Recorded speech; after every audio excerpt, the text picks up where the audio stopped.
And welcome one, welcome all. This is Dustin Harris, the host of the Appraiser Coach podcast. Thank you for joining us, folks. I was looking at my stats just this morning, and man, I'll tell you, this show is growing. What I love to see is that when people find this show, they go back and binge watch or binge listen, if you will. They go back to the very beginning and just hit on a lot of the episodes. So I see the stats on the earlier episodes just shooting through the roof. Grateful that you've joined me. Grateful that you're a part of this discussion. Grateful for the feedback that you give me as well, and continue to please give that to me. Go to theappraisercoach.com and click on the podcast, and please give us some feedback. Folks, can't wait to do part 2. If you've not listened to part 1 of drone technology, please go back to last week, our last episode, and listen to that, because we're going to build on that today. Today won't make a lot of sense unless you listen to episode 1. But before I reintroduce our guest to you, I do want to remind you that we are sponsored by DataMaster. DataMaster can be found at datamasterfreetrial.com/coach. datamasterfreetrial.com/coach. Go right to the area of whether or not they cover your area. And if they do, folks, what are you waiting for? Right now, you can try it for 14 days, datamasterfreetrial.com/coach. And also a free trial, 2 weeks and a day at a la mode. Just go to alamode.com/free trial. That is the software that I have used for years and will continue to use, alamode.com/free trial for your 15-day free trial. And finally, we are sponsored by OREP Insurance. OREP should be your next E&O insurance carrier. Why? Because, folks, they care about appraisers. They're not just an E&O company. The benefits are aplenty. Please go to their website at orep.org. That's OREP.org for more information. Well, folks, last week we talked about drone technology. We're talking about those little helicopter thingamabobs that have the cameras and fly around your neighborhoods, and how it has to do with, and if it has to do with appraisers. We had on the program Mr. Lamar Ellis, and I want to welcome back to the program Mr. Lamar Ellis. Thanks for coming back this week, Lamar. Hey, Dustin, it's great to be with you again. Thank you. I enjoyed talking to you last week, and can't wait to get into this today, because I've got a few questions. I've been thinking about some things that we talked about. You know, drones are really changing the world. Lamar is a drone enthusiast and an appraiser. He's an SRA and an MAI. He is a published author and assists in business development for several Atlanta-based drone companies. He has presented at seminars in 21 states to chapters of the Appraisal Institute, divisions of the EPA, the East Coast Insurance Brokers, Alabama Power, the Georgia Erosion and Agricultural Expo, International Drone Day 2016, Turner Broadcasting Systems, and a variety of other real estate entities. Folks, you need to know Lamar. Interesting fellow. He's taken the appraisal industry and mixed it with the drone industry, so a very unique niche.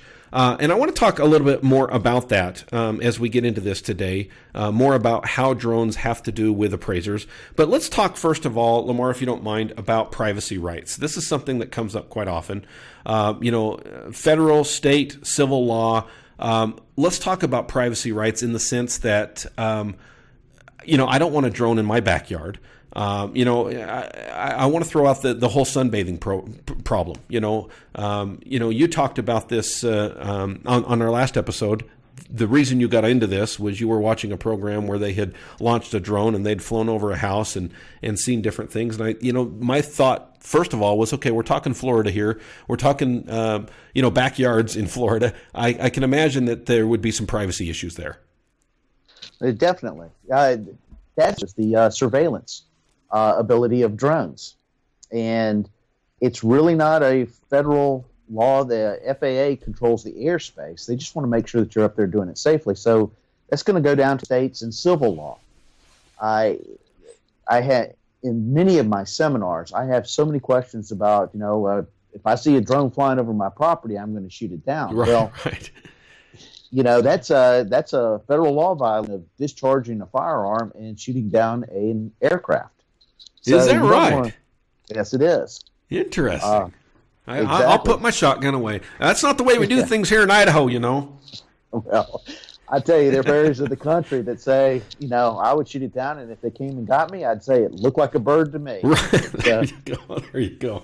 Yeah, that's funny. So I know it has to do with local laws, so state law, civil law, so you can't speak to all entities here. But in general, what's the law? In other words, I'm thinking as an appraiser, okay, I'm standing outside. Let's say I tell the homeowner, hey, you know what? I'm gonna launch a drone. I'm gonna fly it over the house so I can get a better view of what we're talking about here, so I can do a better job as an appraiser. But what about the neighbors?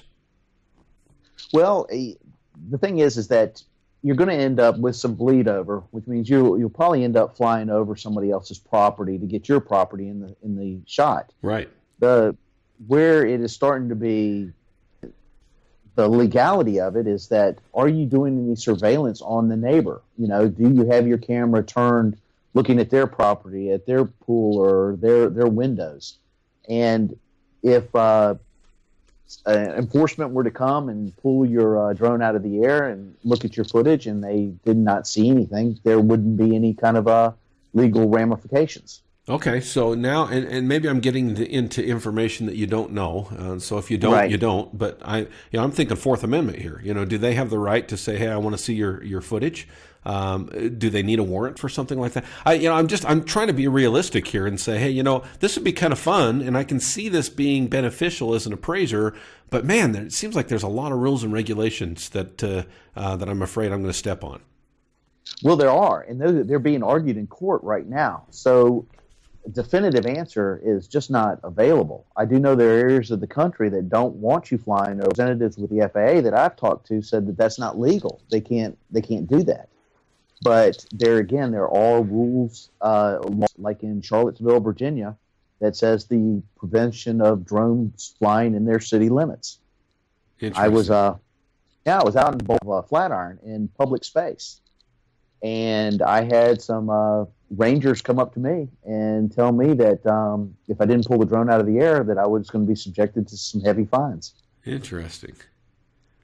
So you've got to know your area. You got to know the rules and regulations within the areas that you're flying in.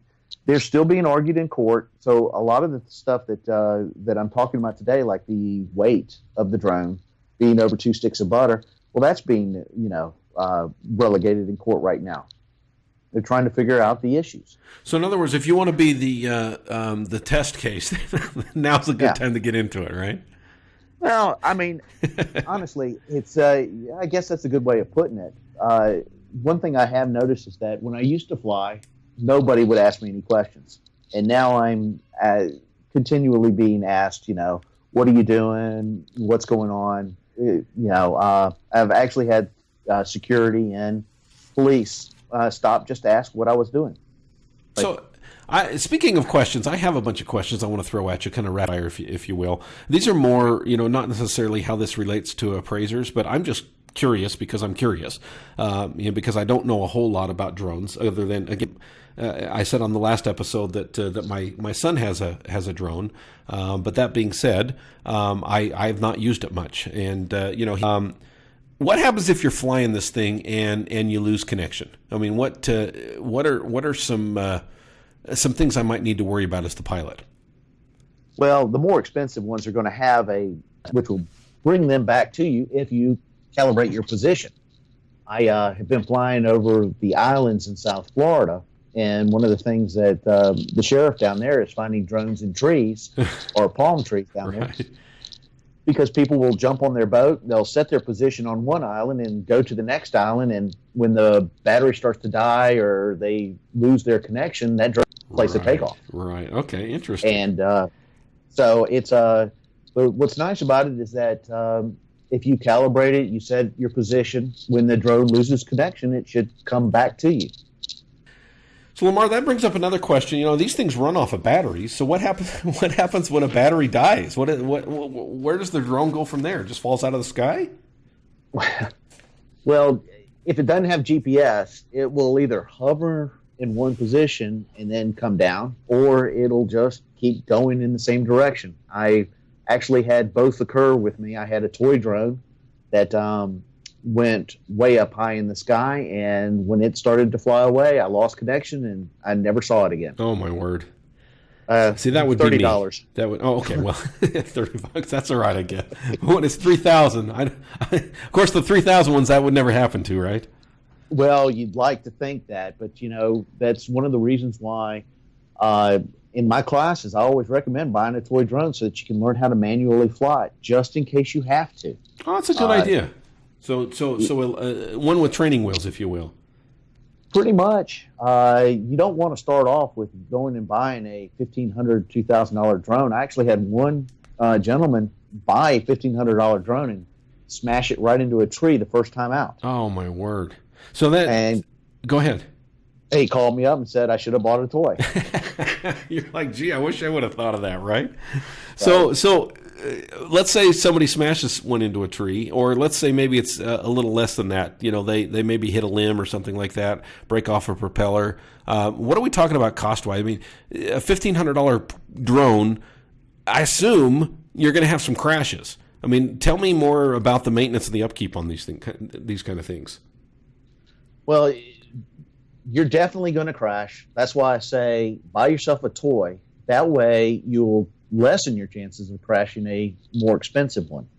The thing about it is that when an expensive drone crashes, you've got camera on it, you've got the gimbal systems, the motors, the frames. The frames are not that well supported anyway, and I've seen so many cracked frames, and I think it's on purpose so that if you do crash it, you're going to have to go back to the company to have them right redo it. So now I have crashed my $1,500 drone, and I actually had to replace the frame myself, and that was a big 12-hour process right there. Oh my word! And what are we looking at cost-wise? What are materials like? I'm just curious. For a guy like me. Let's just say I skip your advice. I don't do the toy thing, and I run out and buy myself a $1,500 drone and think I know it all, and I end up crashing it. Are we talking about $1,500 to replace that sucker, or is it pretty easy to fix most of the time?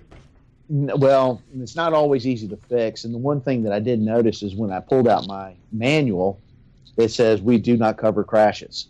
And I was like, okay, well. Wise company. Yeah, that's my responsibility right off the bat. So, again, that's why I say toys. Now, I have crashed the drone, at a 3-foot height, caught the little edge of a tree limb and just broken a rotor, which is about $20 to replace. Okay. The thing that it is that I guess the higher you are, the more damage you're going to do when you hit the ground. Gotcha. Okay. What about insurance? And both, I want to talk both insurance for the drone itself. Is there, is that a possibility? And then of course liability insurance. What happens if you crash into somebody's, window or, I'm trying to think what kind of damage a drone could do, but I'm sure it could, what if it, hits somebody in the side of the head, and gives them a concussion? I mean, I guess these things could happen, right? Oh, gosh, definitely. Most of the injuries that I see that happen with drones are the drone's getting out of control and the operator tries to grab it. And those blades are like Ginsu knives in the air. They'll slice you up pretty good. But carrying insurance is basically becoming essential. They want to know it shows you're a professional and you're covering yourself if you cause bodily injury or if you damage property. Now, the insurance doesn't cover typically the drone itself, although you can get that kind of insurance. But it's more on lines to protect you just in case if you hurt somebody or cause property damage. Okay. You gave a stat on the last episode, and before we go to break today, I want to talk a little bit more about the popularity of drones. Can you talk to us much about the stats? How many drones are out there? How fast is this type of thing growing? I assume most of it's recreational, but I assume there's a lot of commercial stuff going on as well. Well, people are jumping into it, and as a matter of fact, I heard a stat yesterday that stated that not as many people are jumping into the retail or buying drones as they used to. I think the fascination is worn a little bit, but on the commercial side of using these things, they're estimating we're going to have 1.2 million operators by 2020. Wow, that's big. Yeah, it is big. Well, folks, we're talking with Lamar Ellis. He is an appraiser and also a drone enthusiast. I've been super excited the last couple of episodes to talk to Lamar and find out more about this technology. When we get back from the break, I want to talk more, Lamar, about uses for appraisers, not just within the appraisal industry itself, though I do want to talk to you about that. Like, where can these things fly? I'll have some specific questions for you on that, but also maybe side jobs as well that we've alluded to a little bit, but maybe we can dig into just a little bit more. I want to pause first and remind you folks that we are sponsored by OREP Insurance. I switched to OREP about 2 years ago, and I'm super glad that I did. I'll admit it, folks. I switched because they wanted to be a sponsor here, and I decided to try them out. And I'll tell you what, I have not been disappointed. In fact, I have been kicking myself that I didn't do it earlier. First of all, they saved me over $100 the first time I switched. They saved me $100 the next time I renewed. I'm hoping to save another $100 this next week or this next year as I renew again. Wink, wink, nod, nod. But not only that, folks, but if you'll go to orep.org and check out the benefits that are offered there, you will be blown away by what they have to offer. So much different than all of the other E&O companies out there. Let me just give you one example. Let's say that you're put before your state board. How would you like to talk to a state board expert, somebody who has served on a state board for a half hour on the phone free of charge? That's one of the benefits, one of the many benefits that you have with OREP Insurance. Once again, folks, go to orep.org. Before you renew your next E&O, check out OREP. That's orep.org for more information. We are also sponsored by DataMaster. DataMaster right now making some huge changes in their software. They have a new version coming out that will blow you away, but you don't have to wait for the new version because the original version and the version that they have out today, which is not the original version, it's much, much better than the original version, is absolutely amazing. Go to datamasterusa.com, or if you want to try it for 14 days, just go to datamasterfreetrial.com/coach. That's kind of long. It's kind of a long address, so let's write it down together. datamasterfreetrial.com/coach, and you will have 14 days free trial. Check it out, folks. You will be amazed at how much time it will save you on every single report. We're talking a minimum of 30 minutes per report. datamasterfreetrial.com/coach. And finally, we are sponsored by Alamode, the software that I have been using for the last 20 plus years. And right now, you can try them out for 15 days. You can go to alamode.com/free trial. They're getting ready to come out with Titan, which is the cloud-based service. You'll be able to use the Alamode software anywhere you have an internet connection and a browser. That's right. It's coming very soon. But you don't have to wait for Titan because right now you can try Alamode for 15 days at alamode.com/free trial. And then you can lock in your 10-year price guarantee at $349 per year. That's right, folks. I didn't say $3,490, even though it would be worth that. I'm talking $349 less than one appraisal fee for Alamode, guaranteed the next 10 years. That's alamode.com/free trial. And we are back, folks. We're talking with Lamar Ellis. Lamar is an appraiser out of Atlanta, Georgia, and he's also a drone enthusiast. Welcome back, Lamar. Hi, good to be with you. So we've been talking today and last week about drones and specifically for their use for appraisers. Maybe it's something that appraisers have thought about. Maybe they haven't thought about. That's our goal today, is to get little ideas like this in your head so you can be thinking about this. And I appreciate Lamar taking the time. He is the expert, if you will, on drones when it comes to appraisers. And I want to talk more about that, Lamar, if you don't mind. I want to jump into the last episode. We talked a little bit about, how drones can help you to see things that you wouldn't be able to see otherwise. But I want to talk more about the main applications for appraisers. Talk to us about that. Well, there's so many applications that are being discovered every day, but the ones that I've come across are basically marketing, three-dimensional modeling, GIS mapping and photogrammetry, and construction. Okay, let's talk about each of those. When you say marketing, what do you mean by that? Well, a good example is that I was doing an appraisal for a developer, and he was wanting to build a multi-unit complex, and he wanted to show the views from one side of the building of the river from the different floor angles. Okay. And for an adjustment purpose, I was able to show that, that there was a third floor view of the river that he would not have been able to attain. It would have been just speculative, nice, I guess you could say. Excellent. So, I mean, that's kind of an out-of-the-box kind of thinking right there. Okay, so you mentioned three-dimensional modeling, but when I think about appraisers, I don't think about three-dimensional modeling. Well, imagine this. As appraisers, we do buildings that are going to be improved, additions made, and you can actually show a three-dimensional model of what exists on the property and then add the addition to it. I know it's a little bit futuristic in a lot of ways, but there are tools that you can be on your computer and pull these things off. Now, there are approximations and estimations, but they can actually give your client a visual observation of what it's going to look like when it's complete. Right. Now, that's where I think the extra value comes in. We don't get paid for throwing a three-dimensional model out there, but there are clients out there that would pay for that. Right. A little extra. A little extra, yeah. The appraisal industry is taking it on the chin in a lot of ways, and anything that you can add to the business to distinguish yourself above the field is a benefit in this market right now. Absolutely. Lamar, you mentioned new construction, and there's a lot of new construction going on, I know, in my market and across the nation. The bubble kind of, decreased that for a little while, but things are picking up. And I know appraisers across the country are doing more and more new construction, starting possibly with, maybe a vacant piece of ground where they're doing hypothetical. And maybe there's some, inspections that happen in between, and then, of course, the final product. Talk to me about drone technology and how that works as far as the timeline goes, or how that might help. I think it will help tremendously. And actually, I think it will lock you into basically getting maybe 3 assignments out of a piece of property. One is, like you said, the hypothetical before construction. Now, a drone's not going to show you that much, but you actually can get a view of the neighborhood from the air.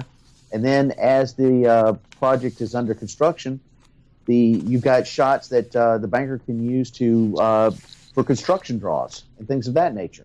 And then after the project is complete, you get to see the conformity of the area. And as you go in the stages of the development of a piece of property, there are a lot of people that have got vested interest in it. Development is a huge part of the drone industry right now, in the construction side.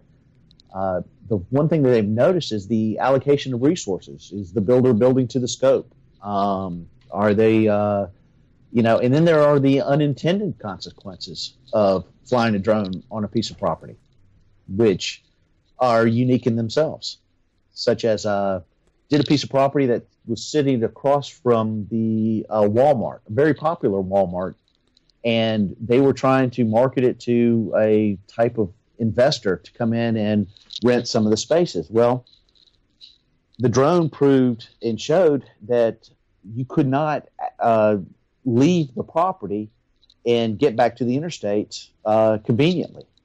As a matter of fact, it was 4 lanes to cross over to get to the Walmart on the other side of the street. Interesting. So the drone showed the traffic pattern that you probably wouldn't have seen from the ground. Exactly. You're not going to get that from your GIS, satellite shot either. Yeah, so super interesting. Yeah, so they were able to market to a completely different clientele that didn't need to have regular foot traffic. It's interesting. This brings up a lot of different things.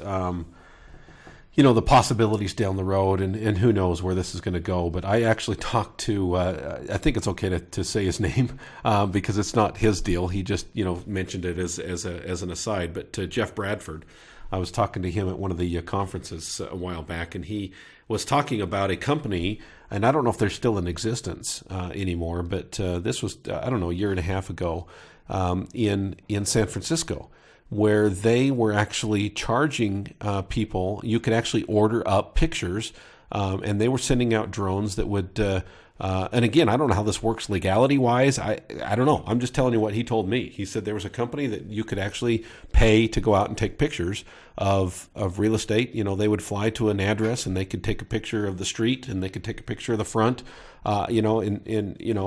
again, as an appraiser, you need to be there. Let's keep that in mind, at least right now, as far as the Fannie Mae goes. But down the road, where is this going to take us? I don't know. It's super interesting. I wanted to ask you about inspections, and you talked about roof inspections, but let's talk more about other things such as FHA. Crawl spaces, attics. Is that a possibility with drones, or am I off in la la land there? No, actually, I've done a proof of concept on one of those, and they actually have a drone now which was developed for search and rescue, which could probably be applied in attics and crawl spaces. It is a drone actually sits within a ball, and the ball rotates so that you're not going to get it stuck up on wiring, and you won't get it stuck into corners, and you won't have to worry about the propellers being damaged by the wall, and it'll just bounce off. That is super cool. Yeah, it's amazing. And you've got these sensors. You've got thermal imaging. You've got infrared, plus the regular cameras on it. So you can get a variety of different aspects. You can detect moisture buildup. You can detect, cracks in foundations that you would not normally see with the naked eye. So there are applications out there that drones are going to bring out. And again, it's not probably for the average appraiser, but there are clients that are going to be paying for these things. Right. And speaking of that, what about side jobs? In other words, we've talked about how an appraiser can use this as an appraiser, but what about doing something on the side? For example, in my area, one of my areas is a very high-end area. So I cover Jackson Hole, Wyoming. A lot of celebrities, a lot of high-end homes, multi-million dollar ranches and estates. And a lot of times on the MLS itself, there will be a link to the drone footage that they've taken of that property. In other words, as a real estate agent, they have employed a drone company there locally to do the flyover, to do the the fly around, that kind of thing, and these are spectacular videos that they I mean these are movie quality videos that they take of these multi-million dollar ranches in order to sell them. My thought process is, you're an appraiser, you're out there doing an inspection anyway.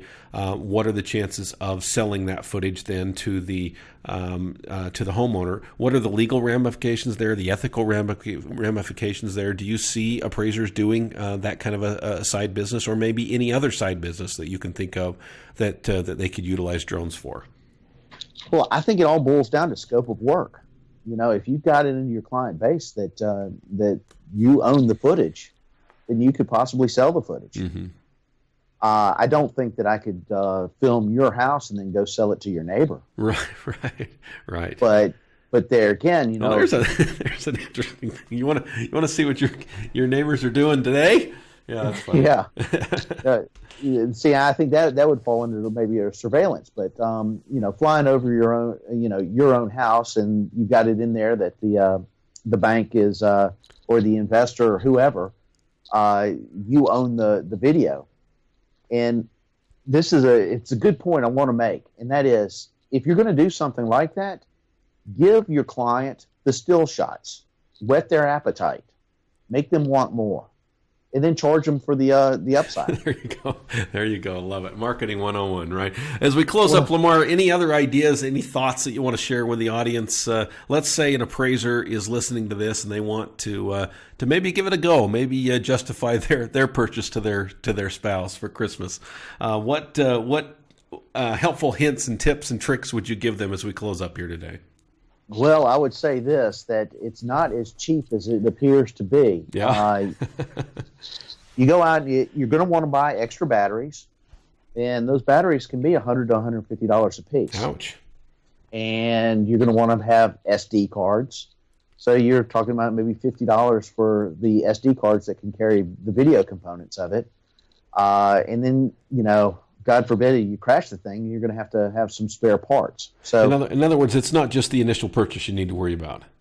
Exactly. I worked with one firm here, Flyworks, in Atlanta, and the gentleman carried 9 batteries with him.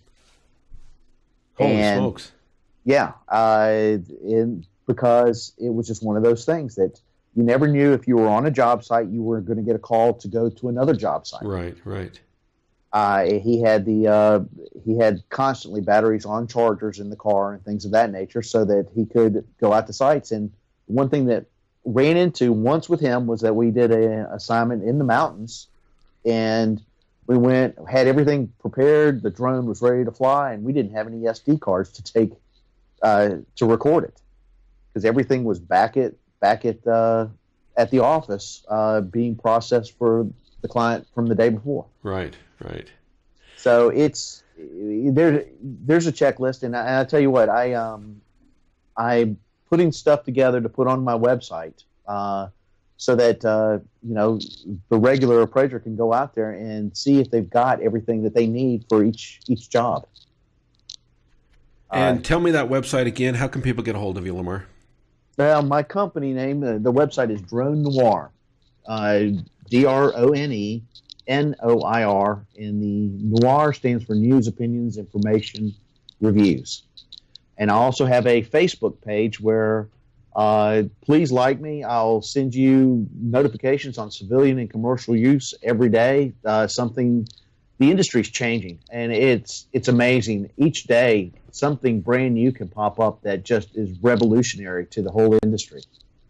So I know that I've got a drone that's headed my way that is second generation compared to everything else that's been on the market so far. So I am going to your Facebook page right now. I'm about ready to like it. In fact, I'm going to do that right now, and I think everybody else should do the same thing, because this is a super, super interesting topic to me. And Lamar, I appreciate you joining us and sharing your information. Thank you, Dustin. I really appreciate this opportunity.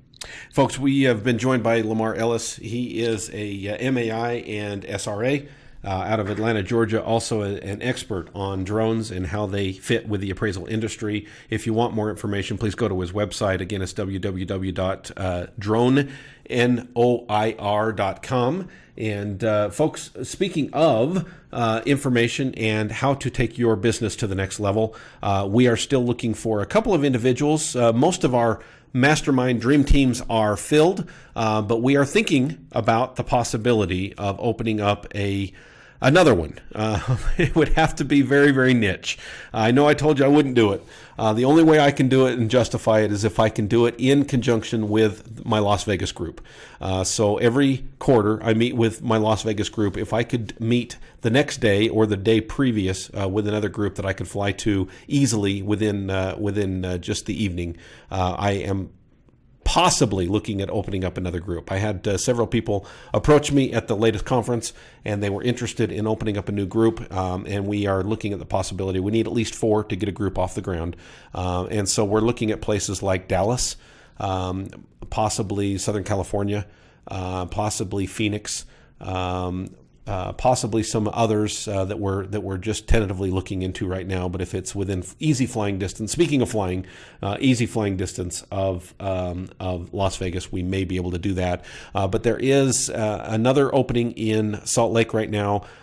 Chicago is full. I think Washington, D.C. may be full. I had somebody speak for it this morning, but they haven't signed up yet. So possibility there may be an opening there in Washington, D.C. And, of course, we have our Salt Lake and our Las Vegas groups. Vegas, I think, is full. And like I said, just a seat or two in Salt Lake right now. So if you're interested, just reach out to me. Go on my website, theappraisercoach.com, and check out the Dream Team under the memberships tab, and reach out to me, and love to chat with you about the possibilities.